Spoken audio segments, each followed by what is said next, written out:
दुःखात देव आठवतो. एखादी गाडी आहे, घाटामध्ये गाडी घसरली आहे, ड्रायव्हरचा कंट्रोल गेला आहे आणि गाडी घसराली, उंच घाट आहे, गाडी घसराली, ड्रायव्हरचा कंट्रोल गेला आहे. जे माणसं कधी देवाचं नाव घेत नाहीत ते माणसं विठ्ठला विठ्ठला विठ्ठला, पांडुरंगा पांडुरंगा, वाचव वाचव देवा, वाचव देवा वाचव. ड्रायव्हरने गाडी सावरली, घाटाच्या वर गेली, लागले तंबाखू सोडायला. हां, किती झाला कापूस? आता संकट निवारण झालं ना. दुःखात देव आठवतो, सुखात देव आठवत नाही. ही माणसाची जात आहे. बायपासचं ऑपरेशन चालू आहे, ऑपरेशन होईपर्यंत देवाचा धावा, पांडुरंगा नारायणा देवा, वाचव वाचव वाचव. डॉक्टर साहेब ऑपरेशन करून बाहेर आले की एकदा डॉक्टर म्हणाले की ऑपरेशन सक्सेस झालंय, आता धोका टळलाय. विसरले देवाचं नामस्मरण, लागले गप्पा मारायला. साप चावलाय, पेशंट ॲडमिट केलाय, सापाचं विष उतरेपर्यंत देवा वाचव देवा वाचव देवा वाचव, देवाचा धावा. पेशंट वाचला, विसरले देव. मुलगी डिलिव्हरीला ॲडमिट केली आहे, अडवली, सीझर करावं लागतंय. सीझर होईपर्यंत आणि बाळाचा आवाज येईपर्यंत देवा धाव देवा धाव देवा धाव, देवाचं नामस्मरण, देवा धाव. बाळाचा आवाज ऐकला, रडलेला, विसरले देव. तात्पर्य मला हे सांगायचं की मनुष्याला फक्त दुःखात देव आठवतो, सुखात देव आठवत नाही. ज्याला दुःखातच देव आठवतो तो साधारण जीव असतो, आणि ज्याला दुःखात आणि सुखात दोन्ही वेळेस देव आठवतो तो संत असतो. म्हणून तुकोबाराय बोलतायत की विठ्ठल सुखा विठ्ठल दुखा तुकया मुखा विठ्ठल. दुःखात देवाचा धावा कराच करा, पण सुखातही देवाचा धावा करा. देव लवकर भेटेल, तुमचा उद्धार लवकर होईल. आणि म्हणून कुंतीबुवानं भगवान कृष्णाकडून दुःख मागून घेतली, कारण ती स्पष्ट म्हणाले की जेवढी दुःख येतील तितकी मी तुझ्या नामात स्थिरावेल आणि भगवत स्वरूप बनेल, कृष्ण स्वरूप बनेल. मला दुःख दे. कारण दुःखात मनुष्यात देव आठवतो, सुखात देव आठवत नाही. ही मनुष्य जमात आहे. दुःखातही देव आठवतो, सुखातही देव आठवतो तो संत असतो. ज्याला फक्त दुःखातच देव आठवतो तो साधारण जीव असतो, मनुष्य असतो. आणि म्हणून येणारं दुःख काहीतरी हित घेऊन आलेलं असते. त्या दुःखामुळं खचून जायचं नसते, त्याचं हसून स्वागत करायचं असते. दुःखामुळं आम्ही भगवंताच्या नामात स्थिरावतो आणि भगवत स्वरूप बनतो. दुःख जीवनात आलं, पण त्या दुःखामुळं देव भेटला, हे दुःखात लपलेलं सुख असतंय. म्हणून दुःखात सुखाची बीजे लपलेली असतात. जीवनात येणारं प्रत्येक दुःख आणि संकट हा भगवंताचा कृपा प्रसाद असतो. त्याने खचून जायचं नसतं, त्यात आपलं हित शोधायचं असतंय. मनुष्य जीवनात दोन प्रकारची जर संकट आली तर समजून घ्यावं तुमच्यावर भगवंताची पूर्ण कृपा झाली. माझं वाक्य नीट ऐका. मनुष्य जीवनात जर दोन प्रकारची संकट आली प्रामुख्यानं, तर तुमच्यावर भगवंताची पूर्ण कृपा झाली हे समजून घ्यावं. त्यातलं संकट नंबर 1, मनुष्याला असाध्य रोग होणे. आणि संकट नंबर 2, मनुष्याच्या जीवनातून श्रीमंती निघून जाऊन त्याला गरिबी येणे.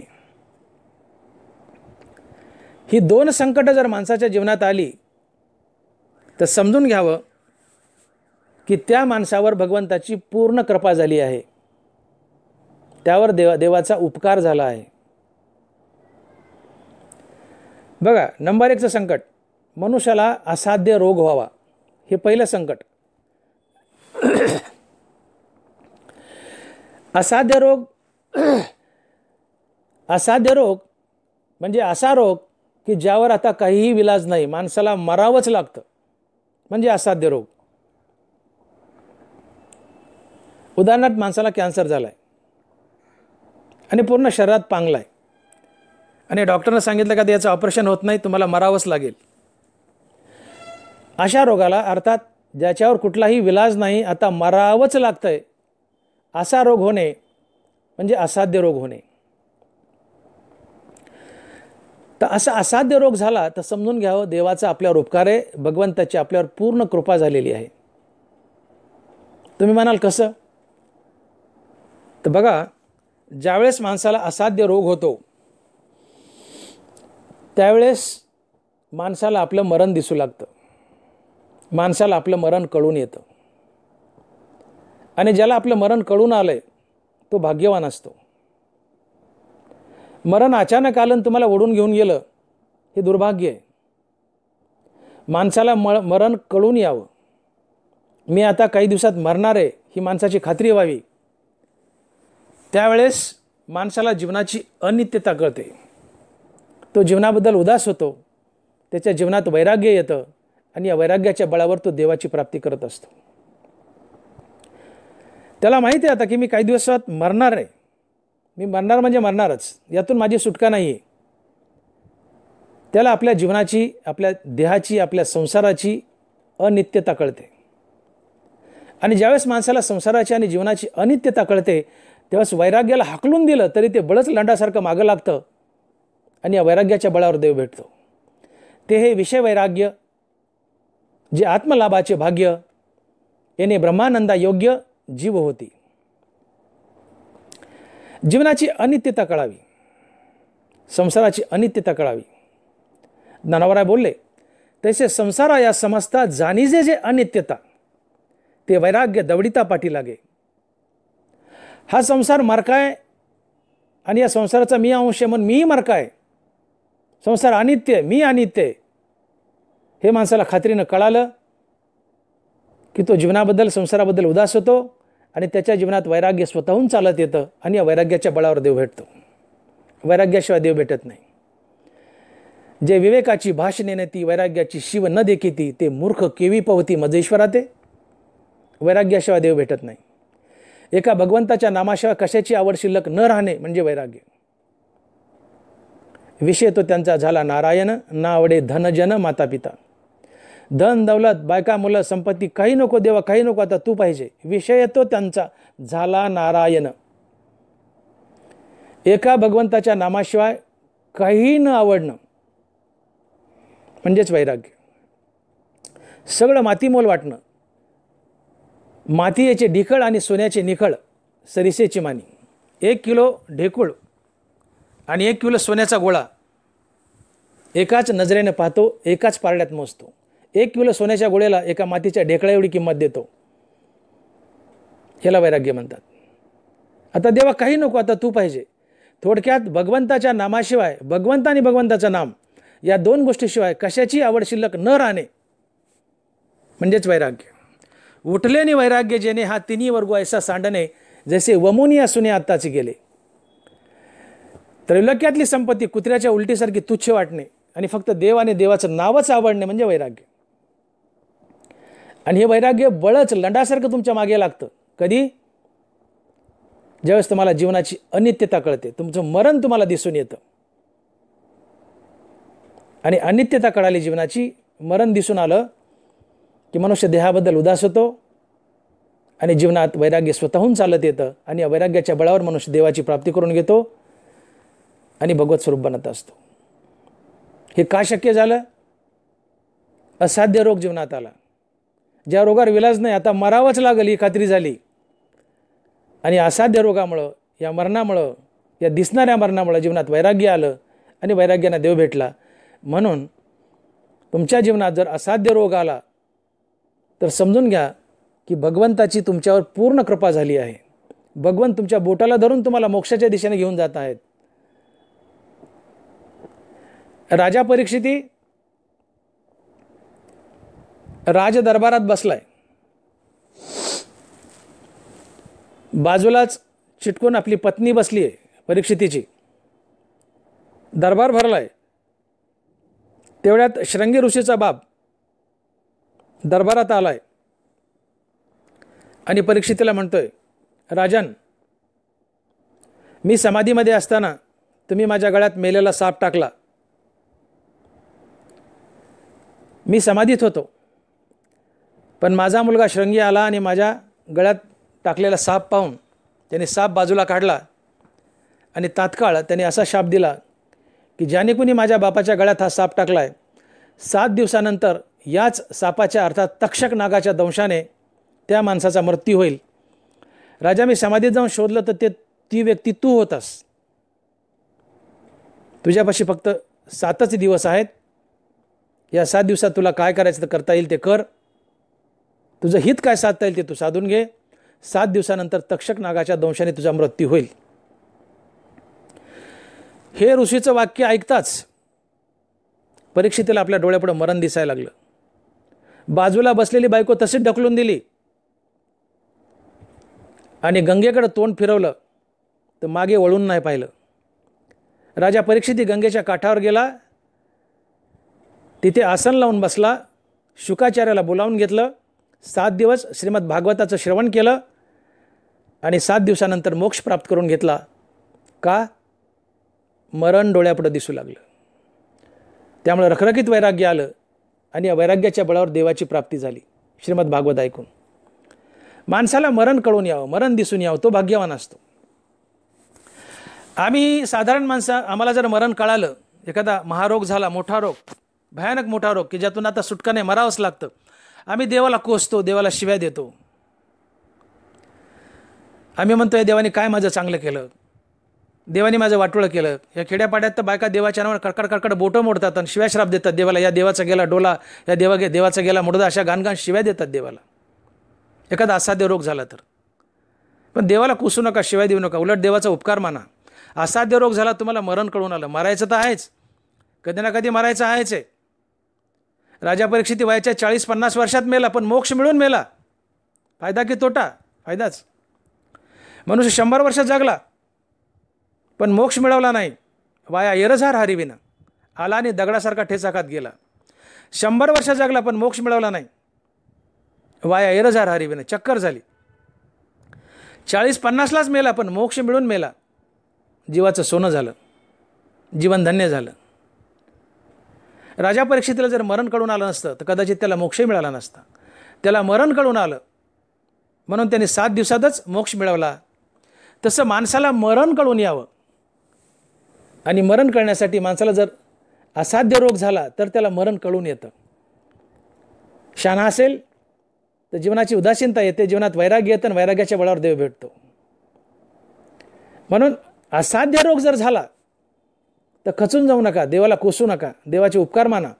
तुमच्या जीवनात असाध्य रोग आलाय याचा अर्थ तुम्हाला भगवत प्राप्तीची देवानं संधी दिली, हे त्यात दडलेलं हित शोधा. दुःखात सुखाची बीजे लपलेली शोधा, संकटात हित दडले ते शोधा. असाध्य रोग आला, मरावं लागेल, मरावं तर लागेलच कधी ना कधी. मौत की हर एक के साथ रिश्तेदारी है, आज किसी से तो कल किसी से. मृत्यूसोबत प्रत्येकाचं एक अतूट नातं आहे. ते आज कोणासोबत तर उद्या कोणासोबत. मृत्यू आज कोणाला घेऊन जाईल, उद्या कोणाला घेऊन जाईल. मरायचं सगळ्यांना, आज मेलं काय, उद्या मेलं काय. पण मोक्ष मिळवून मेला, जीवाचं सोनं झालं, जीवन यशस्वी झालं, जीवन धन्य झालं.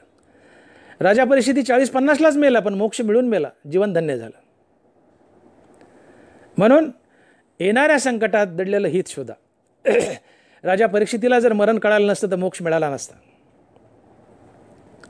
त्याला मोक्ष का मिळाला? मरण कळून आलं. ज्याला मरण कळून येतं तो भाग्यवान असतो, त्याच्यावर देवाचा उपकार असतो. एक प्रकारे देवच त्याला बोटाला धरून मोक्षाच्या दिशेने नेत असतो. आणि मरण कधी कळतं? एखादा असाध्य रोग जर जीवनात आला, तुमच्यापाशी वेळ आहे, एखादा भयानक रोग झाला, मोठा असाध्य रोग की ज्यावर विलाज नाही आहे, पण आता 1-2 महिन्यात आपण मरणार आहेत, यातून आपली सुटका नाही आहे. ही संधी त्या 1-2 महिन्यात तुम्हाला वैराग्य प्राप्त करून भगवंताच्या दिशेने जाण्याची आणि मोक्ष मिळवण्याची.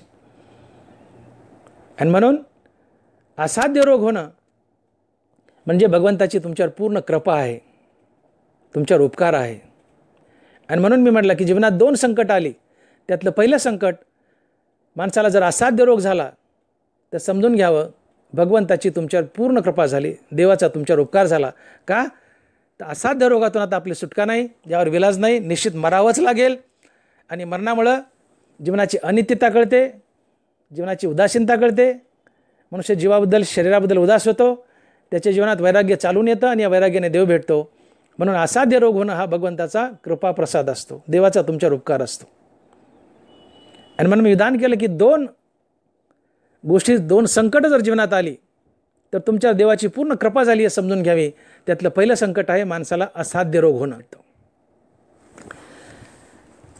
हे झालं पहिलं संकट.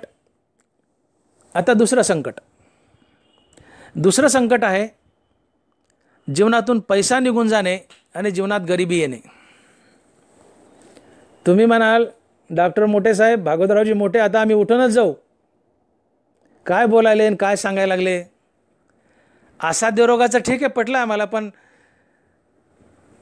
पैसा निघून जाणे, जीवनात गरिबी येणे हा भगवंताचा कृपाप्रसाद आहे, हे बोलणं काही आम्हाला पटत नाही. साहजिक आहे, तुम्हाला पटणारही नाही आहे. कारण मनुष्य जगतो ते केवळ पैशाच्या प्राप्ती करताच. त्यामुळं तुम्हाला मी पूर्णतः चुकीचे आहेत असे म्हणणार नाही. सध्या माणसाच्या जगण्याचा उद्देशच एवढा आहे की पैशाची प्राप्ती.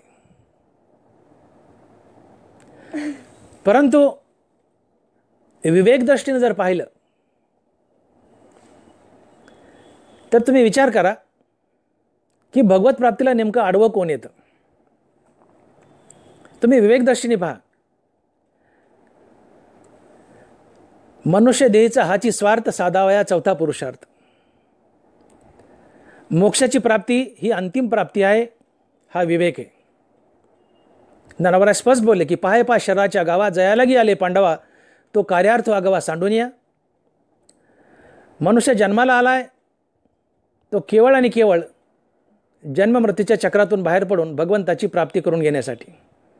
तुमच्या मागे जन्ममनाचा फेरा लागलाय, यातून तुम्हाला बाहेर पडायचे. त्यासाठी मोक्ष मिळावा लागतो, अर्थात भगवंताची प्राप्ती करून घ्यावी लागते.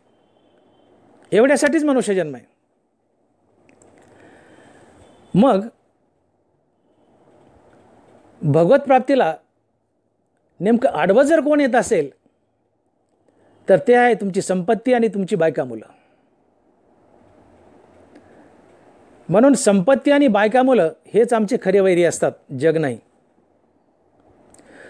तुम्हाला पुढे 84 लक्ष योनीमध्ये कोण बांधत असेल, जन्म मरण्याच्या फेऱ्यात पुन्हा पुन्हा कोण बांधत असेल, पुन्हा पुन्हा जन्मावून पुन्हा पुन्हा मरावं लागत असेल, हे कुणामुळे घडत असेल तर ते केवळ संपत्ती आणि तुमची बायका मुलं. तुम्हाला 84 लक्षाचा फेरा 84 लक्ष योनीमध्ये कोण अडकवतं? तुमची संपत्ती आणि बायका मुलाची आसक्ती. आणि म्हणून ज्या बायका मुलाची आसक्ती आणि संपत्ती तुम्हाला पुन्हा पुन्हा जन्म मरण्याच्या फेऱ्यात बांधते, ती संपत्ती आणि बायका मुलंच आपले खरे वैरी असतात, जग नाही. याचा अर्थ असा नाही की आता प्रवचन संपलं घरी गेलं की काठी घ्यायची आणि बायकोला धोपटायचं आणि म्हणायचं हो घराबाहेर. का तर महाराजांनी सांगितलंय की बायका मुलं हे भगवत प्राप्तीला आडवे येतात म्हणून तेच आमचे खरे वैरी आहेत, निघ घराबाहेर. असं करायचं नाही. बायका मुलांचा उत्तम सांभाळ करा, परंतु त्यांच्या आसक्तीतून सुटता आलं पाहिजे आणि रामनामाने ते हळूहळू सुटता येतं. तो आपला आजचा विषय नाहीये. मला एवढंच सांगायचं आहे की संपत्ती आणि बायका मुलांची आसक्ती हीच आमच्या भगवत प्राप्तीला प्रामुख्याने आडवी येते. आणि म्हणून संपत्ती आणि बायका मुलंच आमचे खरे वैरी असतात, जग नाही. नारायण शेषावर पोहडलेत आणि लक्ष्मी पाय दाबत बसली आहे आणि तुम्ही नारायणाला भेटायला गेले, त्यावेळेस नारायण आणि तुमच्यात कोण आडवं येतं? ही पाय दाबत बसलेली लक्ष्मी. लक्ष्मीने नारायण झाकलाय. लक्ष्मी म्हणजे पैसा. समोर नारायण आहे, अलीकडे तुम्ही येत आणि नारायणाच्या पायावर लक्ष्मी आहे. म्हणजे लक्ष्मी अर्थात पैसा तुमच्यामध्ये आला, नारायणाच्या भेटीला आडवा आला. आणि म्हणून मी विधान केलं की संपत्ती आणि बायका मुलं हेच आमचे खरे शत्रू असतात, कारण ते भगवत प्राप्तीला आडवे येतात. त्यांची आसक्ती भगवत प्राप्तीला आडवी येते. कारण हे पाश आहेत, पुत्रपाश, दारापाश, वित्तपाश. या जाळ्यात मनुष्य बांधलेला याने देव दुरावतो. संपत्ती जर भगवत प्राप्तीला आडवी येत नसती तर तुकोबारायासारखे संत शिरोमणी असं बोलले नसते की नको देव देवा द्रव्य आणि भाग्य, तोही एक उद्वेग होय जीवा. नको देव देवा पोटी हे संतान, माया जाळे जाण ना आठवसी. तुका म्हणे करी फकीराचे परी, रात्रंदिवस हरी येईल वाचे. देवा मला संपत्ती देऊ नको, देवा मला मुलंबाळं देऊ नको, मला फकीरासारखा निर्धन कफल्लक कर. नको देव देवा द्रव्य आणि भाग्य, तोही एक उद्वेग होय जीवा. देवा द्रव्य नको, पैसा नको, संपत्ती नको, मुलंबाळं नको. का तर यांची आसक्तीच तुझ्या प्राप्तीला आडवी यायला लागली. तुका म्हणे करी फकीराचे परी, रात्रंदिवस हरी येईल वाचे. देवा ही संपत्ती तुझ्या भेटीला आडवी यायली आहे. ही संपत्तीच माझा खरा वैरी आहे. हे मुलंबाळं तुझ्या भेटीला आडवी यायलेत. हे मुलंबाळच बायकापोरच खरे माझे वैरी आहेत. आणि म्हणून तुकोबाराने आपल्या हातानं आपलं दिवाळं काढून घेतलं. आणि ज्यावेळेस तुकोबाराचं दिवाळं निघालं त्यावेळेस तुकोबाराने देवाचे उपकार मानले आणि स्वतः उद्गार काढले गाथेमध्ये की बरे झाले देवा, निघाले दिवाळे, बरी या दुष्काळे पीडा केली. आम्हाला जमल का असं बोलायला? तुकोबाराचं दिवाळा निघालं, तुकोबाराने देवाचे उपकार मानले. आम्ही देवाला शिव्या देऊ. छोटंसं संकट आलं तर आम्ही खचून जातो आणि देवाला कारणीभूत ठरवतो. या देवानं माझं काय चांगलं केलंय, या देवानं माझं काय बरं केलंय. आम्ही देवाला धारेवर धरतो, ताशेरे मारतो. तुकोबाराने असं केलं नाही. तुकोबाराचं दिवाळा निघालं, तुकोबाराने देवाचे उपकार मानले आणि उद्गार काढले, बरे झाले देवा, निघाले दिवाळे. देवा ही संपत्ती तुझ्या प्राप्तीला आडवी येत होती, तुझ्या नामस्मरणाला आडवी येत होती. आता माझं दिवाळा निघालंय, आता हा पैसा गेला, आता मी नाम घ्यायला मोकळा झालोय. हो की तुम्ही तुकोबारायचं जीवन थोडं बारकाईने अभ्यासा. तुकोबारायचा जन्म जणू काही संकटांना तोंड देण्यासाठीच झाला होता. देहवासियांनी तुकोबारायला नको नको ते त्रास दिला. हे तुकोबारायचं नाही, देहवासियांचं दुर्भाग्य आहे. काय बोललो मी? तुकोबारायाला देहवासियांनी त्रास दिला, सगळ्या नाही, काही देहवासियांनी त्रास दिला. हे तुकोबारायाचं दुर्भाग्य नाही आहे, हे देहवासियांचं दुर्भाग्य आहे.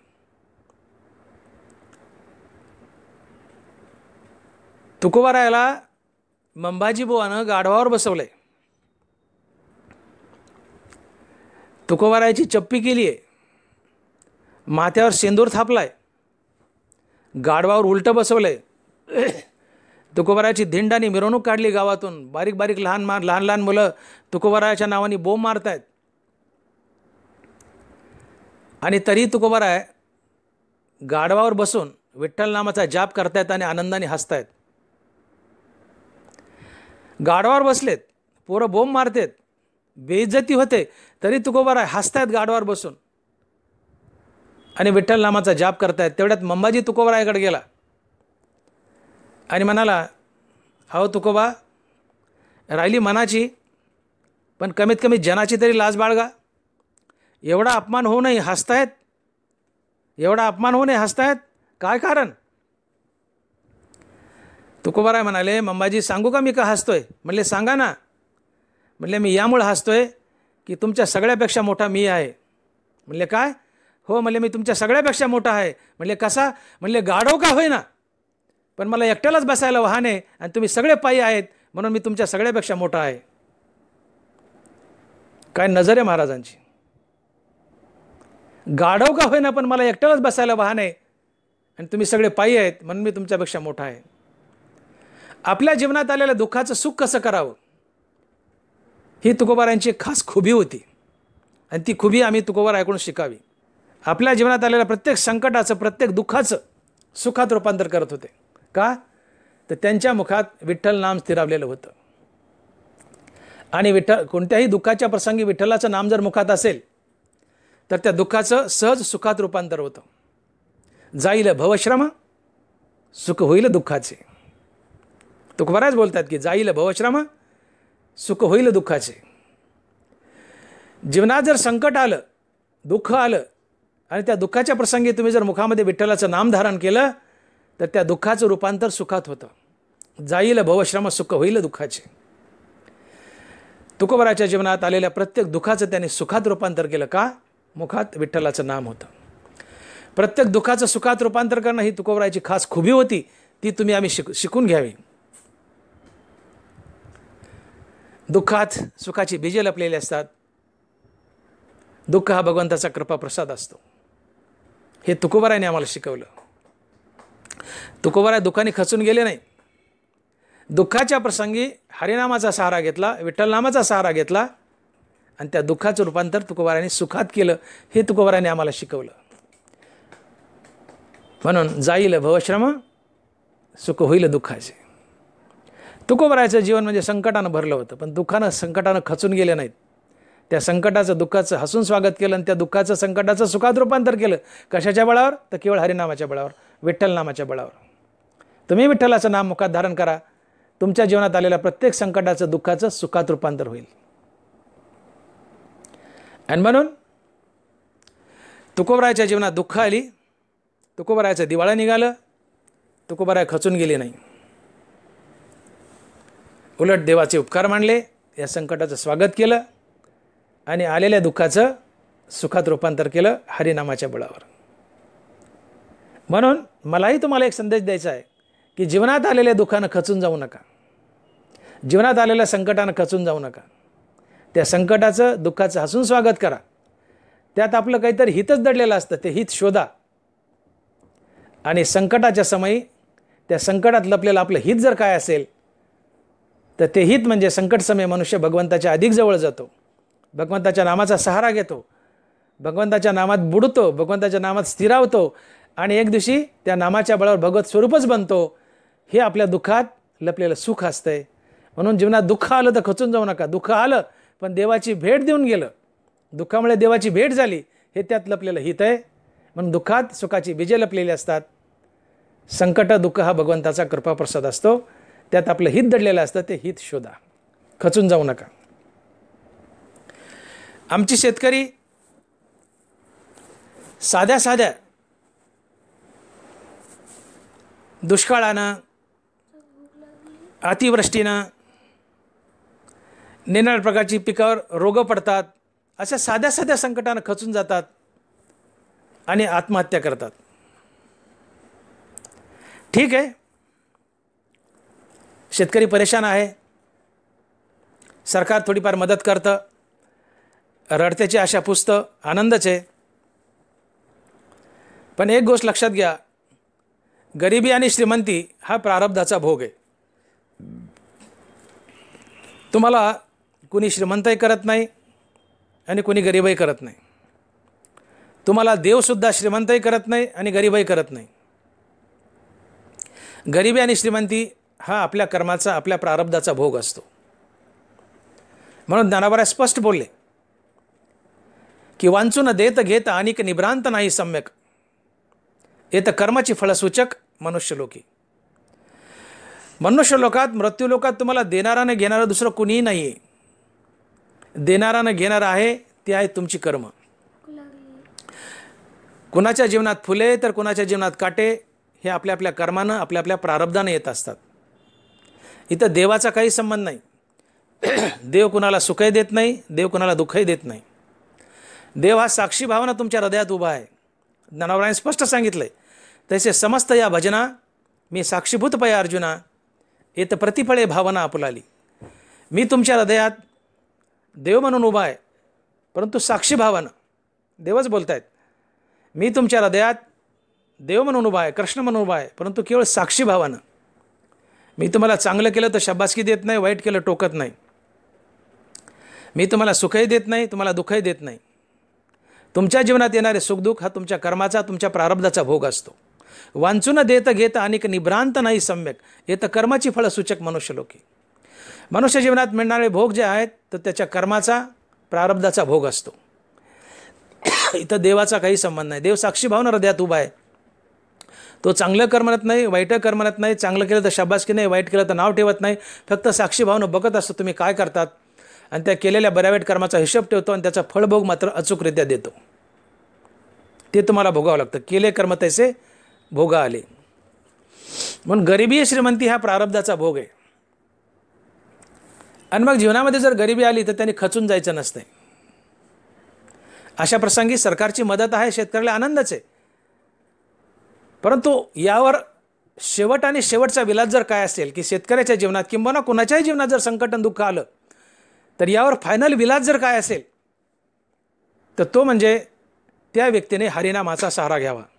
यावर एकच उत्तर, संकटावर एकच उत्तर, केवळ हरिनाम, हरिनाम आणि हरिनाम. तुम्ही हरिनामाचा सहारा घ्या. हरिनाम हे एक चिलकत आहे. युद्धामध्ये लोखंडाची चिलकत तलवारीचे घाव सहन करते, तसे हरिनामाची चिलकत तुमच्या जीवनात आलेल्या संकटाचे घाव सहन करते. हरिनामामुळे तुमचं साहस वाढतं, मनोबल वाढतं आणि संकटाला सामोरं जाण्याचं बळ तुमच्यात आल्यामुळं त्या संकटावर तुम्ही सहज मात करता. कुठलंही संकट जर जीवनात आलं आणि तुमच्या मुखात हरिनाम असेल तर तुम्ही त्या संकटानं खचून जात नाहीत. उलट तुमचं मनोबळ वाढतं, धैर्य वाढतं आणि तुम्ही कसून त्या संकटाचा सामना करता आणि त्यात विजय मिळवता. म्हणून हरिनामाचा सहारा घ्या. संकट समय हरिनामाला शरण जा. तुकोबारायाच्या जीवनात संकट आली, पर्वतप्राय दुःख आली, पण ते खचून गेले नाही. त्यांच्या मुखात त्यांनी हरिनामाचं अमृत धारण केलं आणि त्या संकटावर मात केली. तुम्ही तुमच्या मुखामध्ये हरिनामाचं अमृत धारण करा, तुम्ही संकटावर सहज मात कराल. म्हणून हरिनामाला शरण जा. येणाऱ्या संकटावर जर उपाय काय असेल तर तो फक्त हरिनाम. सरकार मदत करते, आनंदच आहे, पण यावर शेवटचा विलास जर काय असेल, येणाऱ्या दुःखावर, संकटावर, शेतकरी असो की कुणी असो, आलेल्या संकटावर मात करण्यासाठी शेवटचा विलास जर काय असेल तर तो म्हणजे फक्त हरिनाम आणि हरिनाम. जो मनुष्य आत्महत्या करून मरतो तो मरताच नरकाला जातो. माणसानं काहीही करावं पण आत्महत्या करू नये. म्हणून नाथ महाराज भागवतामध्ये बोलले की आत्महत्या करून निमाला तो मरताची नरकाशी गेला, कारण प्रायश्चित्ताशी कोण उरला सांगे पाहे. समजा तुमच्याकडून एखादा अपराध घडला आणि नंतर तुम्हाला पश्चाताप झाला की आपल्याकडून चूक झाली, तुम्ही रामनाम घेतलं आणि प्रायश्चित्त केलं, तुमचं पाप धुतलं जातं. परंतु तुम्ही जर आत्महत्या करून मेले तर आपला जीव मारण्यावर सुद्धा आपला अधिकार नाही. हे शरीर आईच्या उदरात कोणतरी तयार केले, अर्थात देवाने तयार केले ना, आम्हाला बहाल केले. हे शरीर परक्याचं आहे, आपलं नाही. कोणतरी आईच्या उदरात तयार केले ना आम्हाला दिलंय, याच्यावर आमचाही अधिकार नाही आहे. आणि म्हणून त्यांना बोलले की म्हणून वा अर्जुना या शरीरा पराधीना, हे शरीर पराधीन आहे, हे आपलं नाही आहे. कुणीतरी आईच्या उदरात घडवलं ना आम्हाला दिलंय, म्हणून या शरीराला, या जीवाला मारण्याचा आम्हाला अधिकार नाही. आमच्या जीवाला मारण्याचा आम्हाला अधिकार नाही, कारण हा जीव आमचा नाही आहे, हे शरीर आमचं नाही. कुणीतरी आईच्या उदरात घडवलं ना आम्हाला दिले, म्हणून याला मारण्याचा अधिकार आम्हाला नाही. आम्ही जर याला मारलं तर ब्रह्महत्येचं पातक लागतं. आमचा जीव जरी आम्ही घेतला, अर्थात आत्महत्या जरी केली तर त्याचं ब्रह्महत्येचं पातक लागतं. आणि आमचा जीव आम्ही घेतला आणि हे ब्रह्महत्येचं पातक लागलं तर नंतर आपलं शरीर संपतंय. आणि मग शरीरच जर संपलं तर प्रायश्चित्त करायला कोण उरतंय. बघा नाथ महाराज काय म्हणतात की आत्महत्या करून निमाला तो मरताची नरकाशी गेला, प्रायश्चित्ताशी उरला कोण सांगे. तुम्ही आत्महत्या केली, तुमचा जीव घेतला, ब्रह्महत्या लागली, पातक तुमच्याकडे आलं, पण आता प्रायश्चित्त करण्यासाठी तुमचं शरीर शिल्लक नाही, शरीरच नाहीसं झाले, म्हणून कसं प्रायश्चित्त करणार. म्हणून आत्महत्या करून मेलेला मनुष्य मरताच नरकाला जातो आणि त्याची कल्पांती त्यातून सुटका होत नाही. म्हणून माणसानं काहीही करावं पण आत्महत्या करून मरू नये. आणि म्हणून प्रत्येकजण, त्यातली त्यात शेतकरी वर्ग, जीवनात जर संकट आली, दुष्काळ पडला, अतिवृष्टी झाली, लाल्या रोग आला, वगैरे वगैरे जे काय आलं, सरकार देईल तेवढी मदत तर घ्याच, परंतु यावर अंतिम इलाज जर काय असेल तर ते आत्महत्या नाही आहे. यावर अंतिम इलाज आहे भगवंताची शरणागती, हरिनामाचा सहारा. संकट समय हरिनामाचा सहारा घ्या, मनोबल वाढेल, धैर्य वाढेल, संकटावर सहज मात कराल आणि तरुण जाल. आणि म्हणून संकट समयी संकटावर मात करण्यासाठी एकमात्र साधन जर काय असेल तर ते आहे भगवंताचं पवित्र नाम, अर्थात हरिनाम. कारण भक्तीने प्रयत्न सुकर होतो. एखादी नाव जमिनीवर जर सोडली तर 2 ट्रॅक्टर लावले तरी ती ओढल्या जात नाही. मोठी असते नाव, विशाल असते, 2 ट्रॅक्टर लाव ओढल्या जात नाही. परंतु तीच नाव जी 2 ट्रॅक्टरला जमिनीवर ओढता येत नाही, तीच जर पाण्यावर सोडली तर सहज एक दुबळा नावाडी तिला पैल तीराला घेऊन जातो. म्हणून नावेच्या खाली जर पाणी सोडलं तर दुबळा नावाडी तिला सहज पैल तीराला घेऊन जातो. तसं तुमच्या जीवननौक्याखाली जर भक्तीचं पाणी सोडलं तर तुमची जीवननौकासुद्धा सहज पैल तीराला जाते आणि तुम्ही तरून जाता. म्हणून भक्तीत या, भक्तीला शरण जा, कारण भक्तीने प्रयत्न सुकर होतो. आणि म्हणून संकट समय हरिनामाला शरण या, भगवंताला शरण या, हरिनामाचा सहारा घ्या. संकटही टळेल आणि तुम्ही तरून जाल. आणि म्हणून मी 2 विधान केले होते की मनुष्याच्या जीवनात 2 संकट जर आली तर समजून घ्यावं की भगवंताचा पूर्ण कृपाप्रसाद झाला आहे. देव तुमच्या बोटाला धरून मोक्षाच्या दिशेने घेऊन जात आहे. आणि ती संकट म्हणजे एक तुमच्या जीवनाचा असाध्य रोग येणे आणि दुसरं म्हणजे तुमच्या जीवनातून पैसा निघून जाऊन तुम्हाला गरिबी येणे. म्हणून मी बोललो की जोपर्यंत श्रीमंती आहे, या धनाची आसक्ती, बायका मुलाची आसक्ती हीच तुम्हाला पुन्हा पुन्हा जन्म मरणाच्या फेऱ्यात बांधते. कारण मरताना जी वासना शिल्लक आहे त्या वासनेनुसार पुढचा जन्म धरावा लागतो. म्हणून नाथ महाराज बोलले की जन्म घेणे लागे वासनेच्या संगे, तिची झाली अंगी हरिरूप. जन्म घेणे लागे वासनेच्या संगे. आम्हाला पुनर्जन्म मिळतो. का मिळतो? मरताना काही वासना शिल्लक असेल तर, आणि जशी वासना शिल्लक असेल तोच जन्म मिळतो. तुम्ही आयुष्यभर ज्या वस्तूवर सर्वात जास्त प्रेम केले, मरताना तीच वस्तू चित्तात येऊन उभी राहते आणि पुढच्या जन्मी तुम्ही तीच वस्तू बनता. आणि मरणी जया जे आठवे तो तेची गती ते पावे, म्हणून सदा स्मरावे मातेची तुवा. एरवी तरी साधारण उरी आदळील या मरण, जो आठवू धरी अंतकरण तेची होईजे. ज्ञानोबर आहे.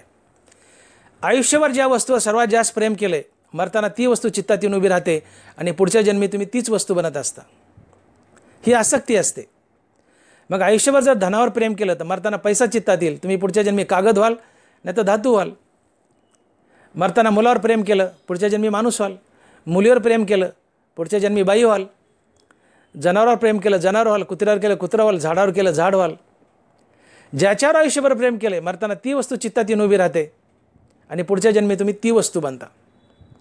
आणि म्हणून बायका मुलं आणि संपत्ती यावर जर तुम्ही आयुष्यभर प्रेम केलं तर मरताना बायका मुलं आणि संपत्तीच चित्तात येऊन उभी राहील आणि पुढच्या जन्मी तुम्ही पुरुष, बाई, पैसा किंवा अन्य प्राणी या जन्माला जाल आणि 84 लक्ष योनीमध्ये अडकाल.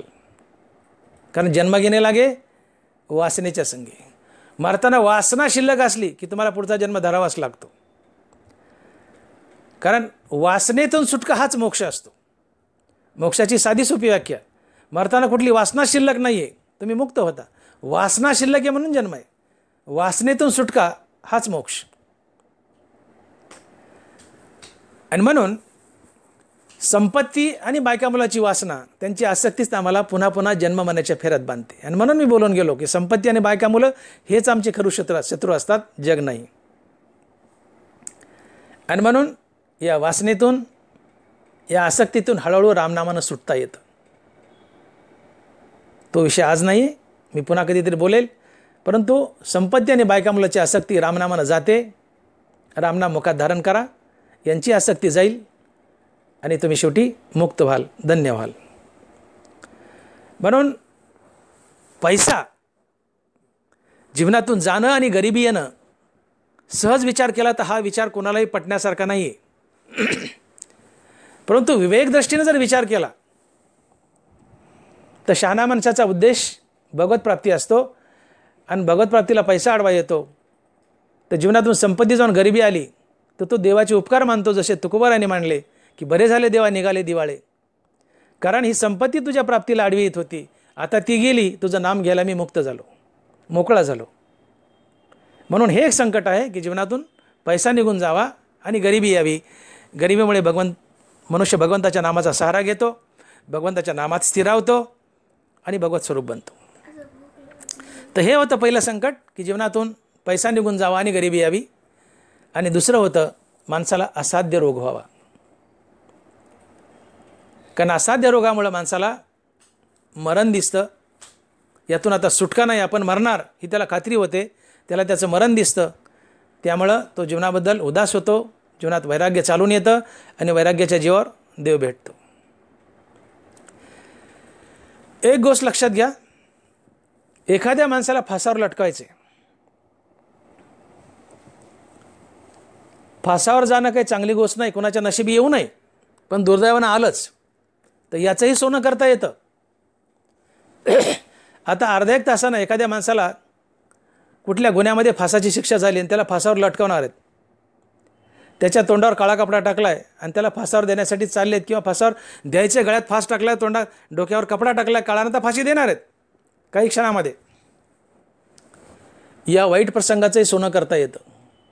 फासावर लटकताना राम राम राम राम म्हणून जर प्राण सोडला तर तो मनुष्य राम स्वरूप होतो. कारण मी बोलून गेलो की मरताना जी वस्तू चित्तात येऊन उभी राहील, पुढच्या जन्मी तुम्ही ती वस्तू बनता. मग मरताना जर रामनाम चित्तात आलं आणि राम म्हणून प्राण त्यागला तर पुढच्या जन्मी तुम्ही राम बनता, आणि राम बनणं म्हणजेच मोक्ष मिळणं. फासावर चाललाय पण राम राम म्हणत गेला, मोक्ष मिळाला, याचंही सोनं करता आलं. कोणाच्या नशिबी येऊ नये फासावर जाणं, पण आलंच तर याचंही सोनं करता येतं. यातून मला हे सांगायचं की संकटात आपलं हित दडलेलं असते, दुःखात सुखाची बीजे लपलेली असतात. मला तुमचं चित्त इकडे खेचायचं आहे. फासावर जाणं संकटच आहे, फासावर जाणं दुःखच आहे, पण फासावर जाताना रामराम म्हणत गेला, मोक्ष मिळाला, भाग्यवान ठरला. फासावर चालला मी, त्याला मरण कळालं, मरण दिसून आलं. माणसाला मरण दिसून यावं, मरण कळून यावं. ज्याला मरण कळून आलंय तो भाग्यवान असतो, कारण त्याला उदासीनता येते आणि त्याला वैराग्य येतं आणि वैराग्याने देव भेटतो. मग फासावर चाललाय, आता मरण दिसायलंय, जीवनात वैराग्य येतं, मुखात रामनाम धारण केलंय आणि प्राण त्यागला, आणि राम म्हणून प्राण त्यागला तर मनुष्य रामस्वरूप बनतो. आणि यालाच म्हणतात शेवटचा दिस गोड व्हावा. याच्यासाठी केला होता अट्टहास, शेवटचा दिस गोड व्हावा. फासावर चाललाय पण रामनाम घेत गेलाय, या दुःखातही हित दडलंय, या संकटाचंही सोनं करता आलं. फासावर गेला पण रामराम म्हणत गेला, मोक्ष मिळवला. जीवनात दुःख आलं पण दुःखातही सुखाचं बीज लपलंय. फासावर गेलाय, दुःख आहे, पण या दुःखात एक सुखाचं बीज लपलंय. काय? राम म्हणत फासावर गेला, मोक्ष मिळाला. दुःखात सुखाची बीजे लपलेली असतात. दुःख आणि संकट हा भगवंताचा कृपाप्रसाद असतो. आणि म्हणून मानवी जीवनाचं मूल्य समजून घ्या. ज्ञानोबा स्पष्ट बोलले की षडरस खापरी वाढिले, वाढोनी ते रात्री चव्हाटा सांडिले, ते सुनियाची लागी झाले जियापरी. उत्तम स्वयंपाक केलाय 5 पक्वान्नाचा, परंतु तो कळकटलेल्या खापरात जेवायला वाढलाय, घाणेरड्या. तो कोणी खात नाही, तो चव्हाट्यावर फेकून द्यावा लागतो. तो स्वयंपाक शेवटी कुत्र्याची किंवा मातीची धन होते. तसं उत्तम नरदेह मिळालाय आणि तो जर हरिभजनात वापरला नाही, हरिभजनात झिजवला नाही, तर हा देह देखील शेवटी कुत्र्याची किंवा मातीची धन होतो. आणि म्हणून शहाणे व्हा.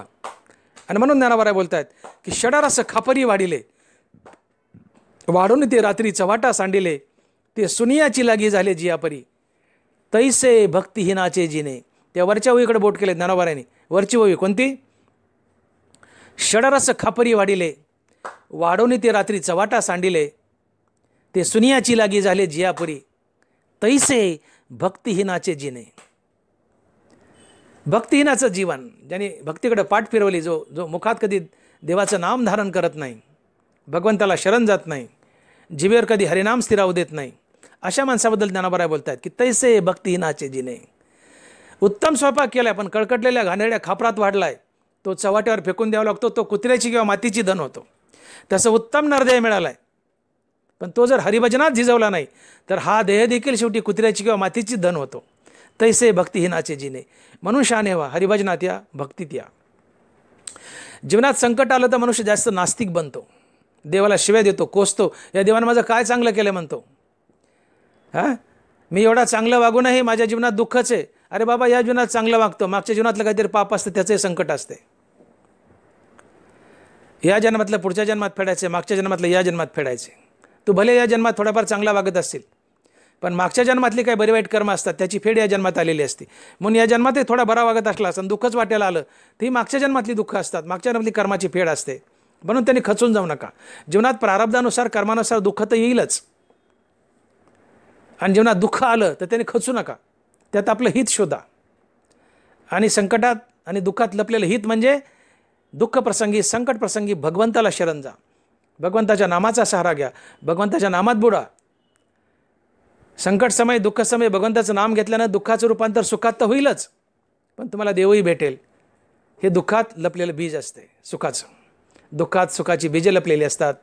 दुःख आणि संकट हा भगवंताचा कृपा प्रसाद असतो. त्याने खचून जायचं नसतं. त्यात आपलं दडलेलं लपलेलं हित शोधायचं असते. हा प्रामुख्याने संदेश मला आज तुम्हाला द्यायचा आहे. आणि म्हणून ज्ञानोबा आजच्या प्रस्तुतविधीत बोलतायत की दुःख शोकाची घाई मारली याची सेची नाही, हे सांगावया कारण काही जे ग्रासिले माया. भगवान बोलतायत की दुःख शोकाची घाई मारली याची सेची नाही. सेची म्हणजे आठवण, घाई म्हणजे घाव. दुःख शोकाची घाई. भगवान बोलतायत, ज्ञानेश्वर महाराज लिहित आहेत, भगवान श्रीकृष्ण बोलत आहेत गीतेमध्ये, ज्ञानेश्वरीमध्ये, की दुःख शोकाची घाई मारली याची सेची नाही. भगवंत म्हणतात, भगवान श्रीकृष्ण बोलत आहेत की माणसाला त्याच्या प्रारब्धानुसार मी त्याच्या जीवनामध्ये दुःख पाठवतो, संकट पाठवतो, संकट पाठवतो. परंतु जेव्हा मी दुःख पाठवलंय, संकट पाठवली आहेत, तेवढ्या दुःखाच्या काळात मनुष्य मला शरण येतो, माझ्या नामात स्थिरावतो, आणि दुःख गेलं की पुन्हा मला विसरून जातो आणि माया त्याला ग्रासते. बघा ज्ञानोबाची बाई, दुःख शोकाची घाई मारली याची सेची नाही, हे सांगावया कारण काही जे ग्रासिले माया. मी प्रारब्धानुसार दुःख पाठवतो. दुःख आहे तोपर्यंत मनुष्य मला शरण येतो, माझ्या नामाचा सहारा घेतो,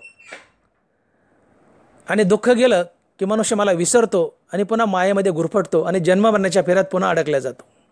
ही मानवी जीवनाची शोकांतिका आहे म्हणली. म्हणून मी म्हटलं की दुःखातच देव आठवतो, सुखात देव आठवत नाही. ज्याला दुःखातही देव आठवतो आणि सुखातही देव आठवतो तो संत असतो, आणि ज्याला फक्त दुःखातच देव आठवतो तो साधारण जीव असतो. विठ्ठल सुखा विठ्ठल दुखा तुकया मुखा विठ्ठल.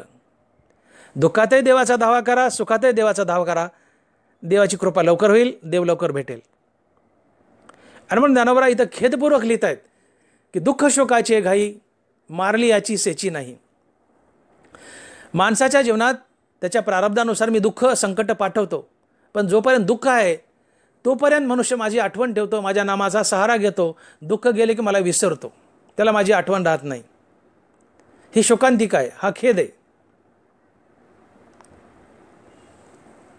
तर भगवंताने खेदपूर्वक लिहिलंय की दुःखाच्या प्रसंगीच मनुष्य देवाचा आठव करतो, दुःख गेलं की देवाला विसरतो. इथं ज्ञानोबाला हे सुचवायचं की बाबांनो, दुःखाच्या प्रसंगी तर देवाचा आठव करा, पण सुखातही देवाचा आठव करा, तुमचं कल्याण लवकर होईल. आणि म्हणून भगवंताला शरण या, हरिनामात स्थिरावा, भक्तरूपी भगवंताच्या पायाजवळील मासा बना. माया तुम्हाला काही करणार नाही. दुःख आहे तोपर्यंत भगवंताचा धावा केला, दुःख गेलं की विसरलात, पुन्हा माया तुम्हाला बांधते ना म्हणले. हे सांगावा कारण काही जे ग्रासिले माया. माया तुम्हाला बांधते ना म्हणले, माझं नाव विसरलं की म्हणले मग माझ्या पायाजवळचा मासा बना. भगवान म्हणतात की भक्तरूपी मासा बना, देवाच्या पायाजवळचा. तुम्ही बघा, कोळी ज्यावेळेस मासे पकडतो त्यावेळेस कोळी ते जाळं आपल्या पायापासून दूर फेकतो. त्या जाळ्यात दूरची मासे अडकतात, पण कोळ्याच्या पायाजवळचा मासा अडकत नाही, कारण जाळं दूर फेकलेलं आहे. नीट आहे का माझं बोलणं? कोळी ज्यावेळेस जाळं फेकतो पाण्यात त्यावेळेस तो आपल्या पायापासून दूर फेकतो. त्यामुळे दूरची मासे त्या जाळ्यात अडकतात, कोळ्याच्या पायाजवळचा मासा त्या जाळ्यात अडकत नाही. तसं भगवंत हा कोळी आहे आणि माया हे जाळं आहे. भगवंताच्या पायाजवळचा भक्तरूपी मासा बना. तुम्ही भगवंताच्या मायेच्या जाळ्यात अडकणार नाहीत, कारण जाळ्यात कोण अडकतं? जे पायापासून दूर आहे. जो मासा कोळ्याच्या पायापासून दूर आहे तो जाळ्यात अडकला, कोळ्याच्या पायाजवळचा मासा नाही अडकत. तसं भगवंताच्या पायाजवळचा मासा बना, भक्तरूपी मासा बना, मायेच्या जाळ्यात अडकणार नाही. आणि म्हणून भगवंताला शरण जा, भगवंताचं नाम मुखात धारण करा. कारण भगवंताची माया ही तुम्ही स्वबळावर कधीही तरून जाऊ शकत नाहीत. येत एकच लीला तरले जे सर्व भावे मज भजले, तया आईल थडीच सरले माया जाळ. बरं आहे. भगवंताची ही माया नदी ही स्वबळावर आम्हाला तरून जाता येत नाही. तोच सहज तरून जातो, सहज. तया आईल थडीच सरले माया जळ. स्वबळावर कधीच तरता येत नाही आणि एका युक्तीने सहज तरता येते. ती युक्ती म्हणजे सर्व भावे मज भजले. येत एकची लीला तरले. कोणते? जे सर्व भावे मज भजले, तया आईल थडीच सरले माया जळ. जे सर्व भावे मज भजले. आपण पुष्कळदा बोलून जातो की देवाची प्राप्ती भावाशिवाय होत नाही. देव हवा आहे तर अंतकरणात भाव हवा आहे. आणि याचा आम्ही एकच अर्थ घेतो की भगवंताचं नाम घेणं हाच देवावरचा भाव आहे. परंतु इथं तुम्हाला ज्ञानोबाने बांधलंय, इथं एकची लीला तरले जे सर्व भावे मज भजले. नुसता नामस्मरणाचाच भाव नको आहे देवाला, तर सर्व भावे, एकच भाव नाही, सर्व भावे. आणि मग याचं उत्तर देताना ज्ञानोबा 12व्या अध्यायात बोलतात की आणिकही जे सर्व कायिक वाचिक मानसिक भाव, तया मी वाचोनी धाव अनोती नाही. ओवी नीट ऐका. आणिकही जे सर्व कायिक वाचिक मानसिक भाव, तया मी वाचोनी धाव अनोती नाही. कायिक भाव, वाचिक भाव, मानसिक भाव. वाचेने बोलेल तर देवाचं नावच, मनानं काही चिंतील तर भगवंताचेच गुणगान. पायाने चालेल, भले तुम्ही तुमच्या शेतात चालेल, नोकरीला चालेल, पण तुम्ही भगवंताच्या यात्रेलाच चाललोय ही भावना ठेवून चाला.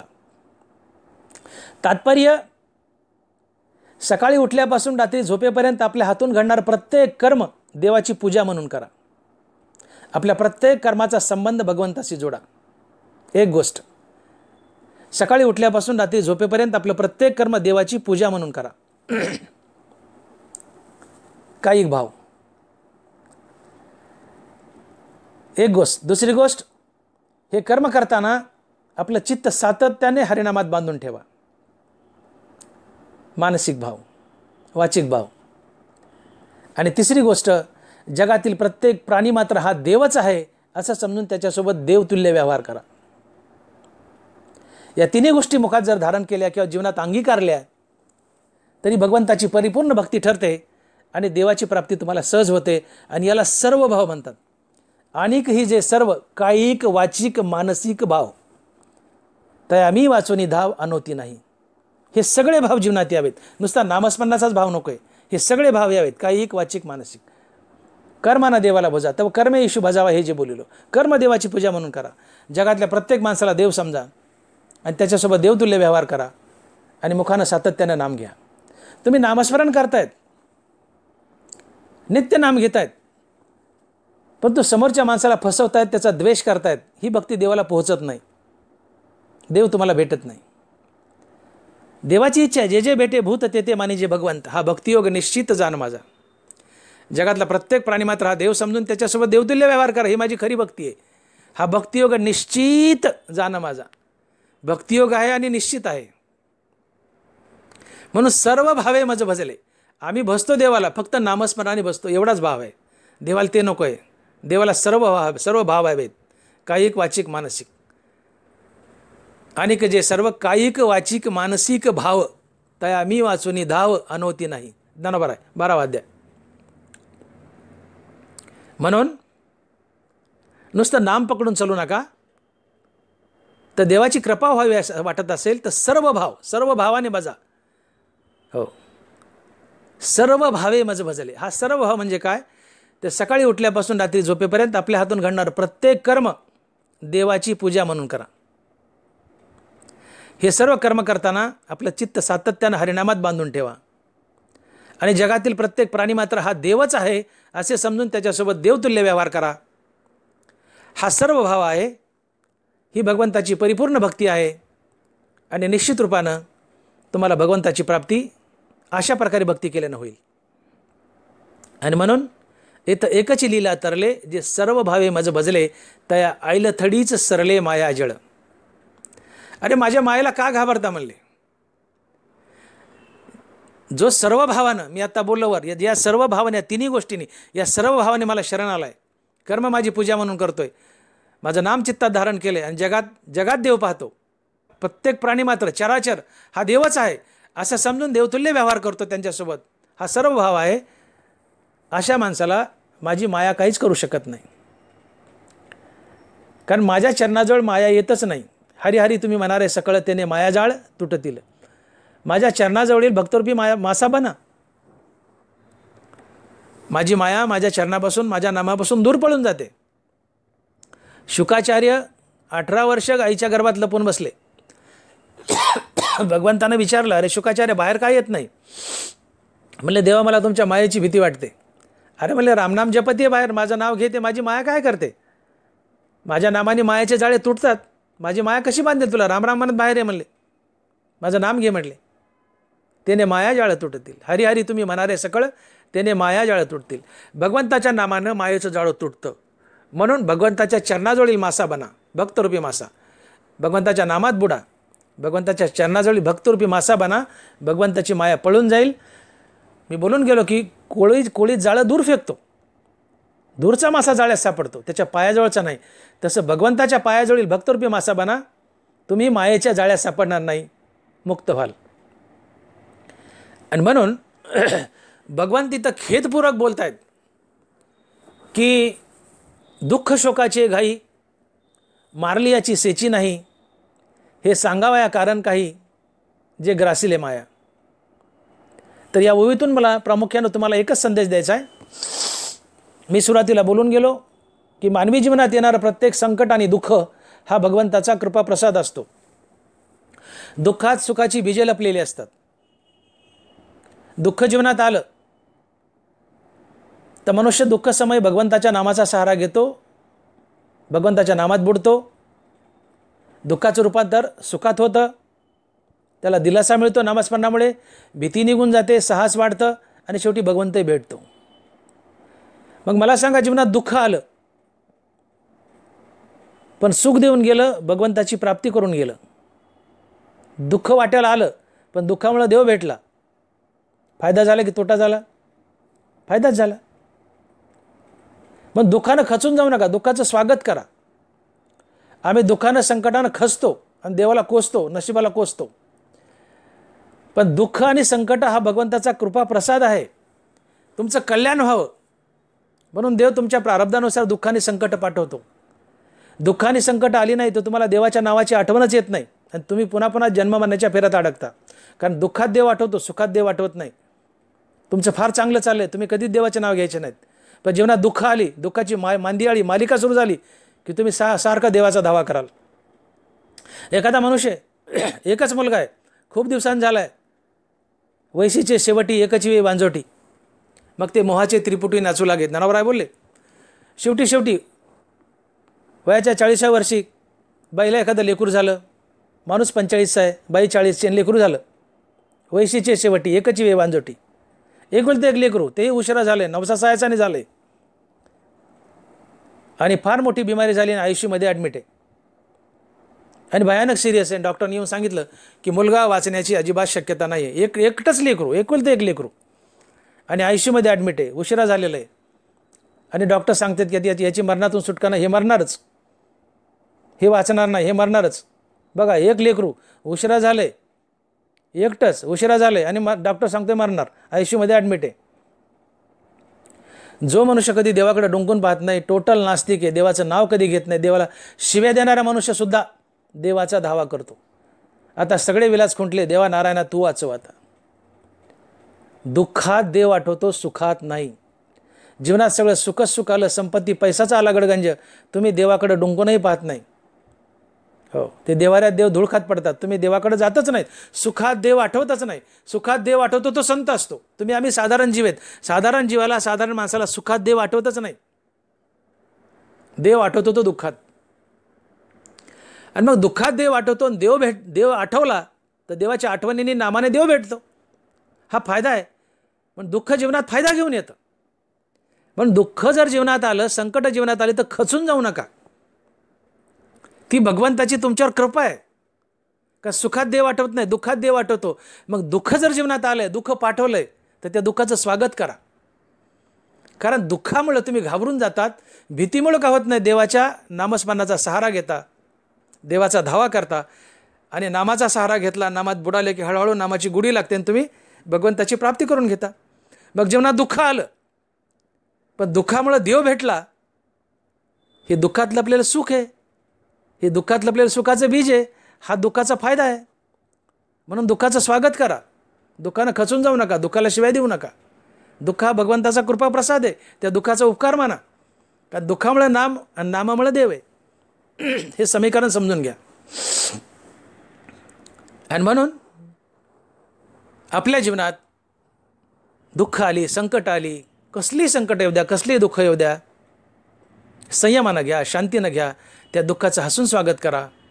त्यात आपलं काहीतरी हित दडलं आहे, ते हित शोधा. कारण येणाऱ्या प्रत्येक संकटात आणि दुःखात आपलं काहीतरी हित दडलेलं असतंय, ते हित शोधा. जसं मी मला ज्ञानावराच्या जीवनात पर्वतप्राय दुःख आली, पण त्यात एक हित दडलेलं होतं, काय? ज्ञानेश्वरीचा जन्म. तुकोबराच्या जीवनात पर्वतप्राय दुःख आली, पण त्यात एक हित दडलेलं होतं, एक सुखाचं बीज लपलेलं होतं, ते म्हणजे गाथेचा जन्म. आणि म्हणून मी विधान केलं की ज्ञानेश्वरी आणि गाथा या दोन महान ग्रंथाचा जन्म दुःखातून झाला आहे, संकटातून झाला आहे. ज्ञानोबराय आणि तुकोबराय यांच्या जीवनात दुःख आणि संकट आली नसती, तर कदाचित गाथा आणि ज्ञानेश्वरी जन्माला आली नसती. आणि म्हणून ज्ञानोबराय तुकोबराय यांच्या जीवनात आलेल्या दुःखामुळं, संकटामुळं गाथेचा आणि ज्ञानेश्वरीचा जन्म झाला आहे. हे दुःखात लपलेलं सुखाचं बीज आहे, हा फायदा आहे. ज्ञानोबराच्या जीवनात दुःख आलं, पण त्यात एक सुखाचं बीज लपलं होतं, ज्ञानेश्वरीचा जन्म. तुकोबाराच्या जीवनात दुःख आलं, त्यात एक सुखाचं बीज लपलेलं होतं, गाथेचा जन्म. दुःखात सुखाची बीजे लपलेली असतात.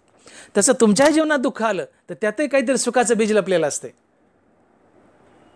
त्यासाठी फक्त दुःख जीवनात आलं की भगवंताला शरण जा, भगवंताच्या नामाचा सहारा घ्या. निश्चितच त्या दुःखातलं जे हित किंवा काय सुख दडले, सुखाचं बीज दडले, ते तुमच्या जीवनात अनुभवास येईल आणि जीवन धन्य होईल. म्हणून शेवटचा संदेश, आपल्या जीवनात आलेल्या दुःखाने, संकटाने खचून जाऊ नका, त्याचं हसून स्वागत करा. त्यात दडलेलं हित शोधा. त्यात दडलेलं हित हे असतं की दुःख प्रसंगी मनुष्य भगवंताच्या नामाचा सहारा घेतो, देवाला शरण जातो, आणि या नामात स्थिरवला की या नामाच्या बळावर त्याला देवाची प्राप्ती होते. बघा तुम्ही, एखाद्या वेळेस असं घडतं की असं दुःख आलं, एखाद्या माणसाची डोळे गेली, पाय मोडला, हात मोडला, अजून काही झालं. मी म्हणतो अवयव जाण्यासाठीच आहे, शरीर जाण्यासाठीच आहे, आज ना उद्या जाणारच आहे. पाय गेला, लंगडे झाले, जाग्यावर बसले, देवाचं नाव घेऊ लागले, देव भेटला, फायदा की तोटा. डोळे गेले, आता कुठं हलता येईना, जाग्यावर बसून आहेत, आता काय करायचं? तर म्हणले हरिनाम घ्या. डोळे गेले, पण देव भेटला, फायदा की तोटा? फायदाच. अवयव जाण्यासाठीच आहेत, आज ना उद्या जाणारच आहेत, देहही जाणार आहे. अवयव गेले, डोळे गेले, पण कधी नाम न घेणारा मनुष्य, डोळे गेले, जाग्यावर बसून आहे, आता देवाचं नाव घेऊ लागला, नाविलाज म्हणून घेऊ लागला. कधी देवाचं नाव न घेणारा मनुष्य आंधळा झाला, आता कुठं हलता येईना, पर्याय नाही, मग काय? बसल्या जागी हरिनाम घ्या, भजन करा. डोळे गेले, नामात स्थिरावला, देव भेटला, फायदा की तोटा? फायदाच. इंद्रिय गेले, पण देव देऊन गेले, हा फायदा असतो. ही संकटच जीवनातली छोटी मोठी. या संकटात आपलं हित शोधा. संकटानं खचून जाऊ नका, दुःखानं खचून जाऊ नका. संकटात, दुःखात हित दडलेलं असते, ते शोधा. आणि ते हित म्हणजे प्रामुख्याने तुम्ही भगवंताच्या जवळ जाता, नामात स्थिरावता, आणि या नामाच्या बळावर तुम्हाला भगवंताची प्राप्ती होते. हे संकटात, दुःखात लपलेलं हित असते. आणि म्हणून मी विधान केलं की दुःखात सुखाची बीजे लपलेली असतात. दुःख आणि संकट हा भगवंताचा कृपाप्रसाद असतो. परंतु ज्ञानोबराय खेदानं लिहितात की बाबा, दुःख शोकाची घाई, मारली याची सेची नाही, हे सांगावया कारण काही, जे ग्रासिले माया. देव बोलतायत की मी त्या त्या माणसाच्या प्रारब्धानुसार, नशिबानुसार त्यांच्या जीवनात दुःख आणि संकट पाठवतो.